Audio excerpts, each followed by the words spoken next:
धूप में लौ लगने से मौत क्यों हो जाती है? हम सब धूप में घूमते हैं, लेकिन कुछ लोगों को धूप लग जाने की वजह से अचानक मौत आ जाती है।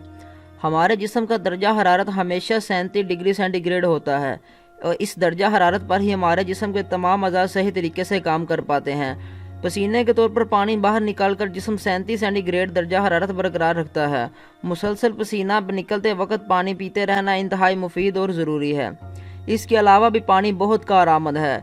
जिस्म में पानी की कमी होने पर हमारा जिस्म पसीने के ज़रिए होने वाले पानी के अखराज को रोकता है, यानी बंद कर देता है। जब बाहर दर्जा हरारत 45 डिग्री से ज़ायद हो जाता है और जिस्म का कूलिंग सिस्टम ठप हो जाता है, तब जिस्म का दर्जा हरारत 70 डिग्री से ज़्यादा होने लगता है। जिस्म का दर्जा हरारत जब 42 डिग्री सेंटी तक पहुँचता है, तब खून गर्म होने लगता है और खून में मौजूद प्रोटीन पिघलने लगता है। पट्टे कड़क लगते हैं। इस दौरान सांस लेने के लिए ज़रूरी पट्टे भी काम करना बंद कर देते हैं। जिस्म का पानी कम हो जाने से खून गाढ़ा होने लगता है और ब्लड प्रेशर लो हो जाता है। अहम अज़ू बिलखसूस दिमाग तक खून की रसाई रुक जाती है। इंसान कोमा में चला जाता है और इसके जिस्म के एक के बाद एक अज़ू धीरे धीरे काम करना बंद कर देते हैं और इसकी मौत वाक़या हो जाती है। गर्मी के दिनों में ऐसे मसाइल टालने के लिए मुसलसल पानी पीते रहना चाहिए। इससे हमारे जिस्म का दर्जा हरारत 37 डिग्री बरकरार रह पाएगा। इस बात पर हमें तवज्जो देनी चाहिए। आने वाले कुछ दिनों में इकोनॉमिक्स के गहरे असरात खित्ते के मौसम पर पड़ेंगे। कई इलाके इसकी जद में आएंगे। बराह मेहरबानी दोपहर 12 से 3 के दरमियान ज़्यादा से ज़्यादा घर, कमरे या ऑफिस के अंदर रहने की कोशिश करें। दर्जा हरारत 40 डिग्री के आसपास होगा।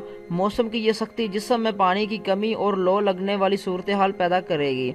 ये असरात ख़त इस्तवा के ठीक ऊपर सूरज के चमकने की वजह से पैदा होते हैं। बराए मेहरबानी खुद को और अपने मुतल्लिकीन को पानी की कमी में मुब्तला होने से बचाएं। बिला नागा कम अज़ कम 3 लीटर पानी ज़रूर इस्तेमाल करें। गुर्दे की बीमारी वाले फ़ी दिन कम अज़ कम 6 से 8 लीटर पानी पीने की कोशिश करें। जहाँ तक मुमकिन हो ब्लड प्रेशर पर नज़र रखें। किसी को भी लो लगना यानी हीट स्ट्रोक हो सकता है। ठंडे पानी के साथ नहाएं। गोश्त का इस्तेमाल बंद या बहुत कम कर दें। फल और सब्जियां खाने में ज़्यादा इस्तेमाल करें। गर्मी की लहर कोई मजाक नहीं है। एक गैर इस्तेमाल शुदा मोमबत्ती को कमरे से बाहर या खुले कमरे में रखें। अगर मोमबत्ती पिघल जाती है तो ये संगीन सूरत हाल है। सोने के कमरे और दीगर कमरों में 2 निस्फ पानी से भरे ऊपर से खुले बर्तनों को रख कर कमरे की नमी बरकरार रखी जा सकती है। अपने होंठों और आंखों को नम रखने की कोशिश करें और मुफाद आमा में इस पैगाम को ज़्यादा से ज़्यादा शेयर करें। आपसे गुजारिश है कि अगर वीडियो अच्छी लगे तो इसे लाइक और शेयर ज़रूर कीजिए और हमारे इस यूट्यूब चैनल को सब्सक्राइब भी कीजिए ताकि आपको मज़ीद अच्छी अच्छी वीडियोज़ मिल सकें। इस पैगाम को अल्लाह की रज़ा की खातिर शेयर कीजिए। जज़ाकल्लाह।